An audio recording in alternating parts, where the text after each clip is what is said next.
রাসূল সাল্লাল্লাহু আলাইহি ওয়াসাল্লাম বলছেন, আবগাযুন নাসি ইলাল্লাহি সালাসা, তিন শ্রেণীর মানুষের উপরে আল্লাহ তাআলার পক্ষ থেকে আযাব নাজিল হয়।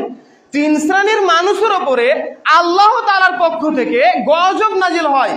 তার মধ্যে এক শ্রেণীর মানুষ হচ্ছে মুবতাগিন ফিল ইসলামের সুন্নাত আল জাহিলিয়া, যে ব্যক্তি সমাজে জাহিলিয়াতের কর্মকাণ্ড, যে ব্যক্তি সমাজে জাহিলিয়াতের কৃষ্টি কালচার, যে ব্যক্তি সমাজের নোংরা নীতি চালু করবে, আল্লাহ তাআলার পক্ষ থেকে তার উপরে গজব নাজিল হবে। এ কথা মুহাম্মদ সাল্লাল্লাহু আলাইহি ওয়াসাল্লাম বলেছেন। সহিহ বুখারী 1010 পৃষ্ঠায় হাদিসটা রয়েছে।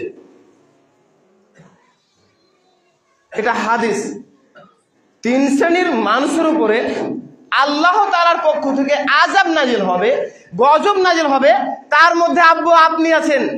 কেমন করে আপনি আছেন? ওই যে রাসূল সাল্লাল্লাহু আলাইহি ওয়াসাল্লাম বলছেন, মুবতাগিন ফিল ইসলামের সুন্নাত আল জাহিলিয়া, যে ব্যক্তি সমাজে জাহিলিয়াতের কাজকর্ম চালু করে, তার উপরে আল্লাহ তাআলার পক্ষ থেকে গজব নাজিল হয়। আপনি কি জাহিলিয়াতের কাজকর্ম চালু করেননি? দেখবেন কি চালু করেছেন। ওই যে বিবাহকে কেন্দ্র করে দেখেন, ভাবেন আপনি কত জাহিলিয়াতের কাজকর্ম চালু করেছেন।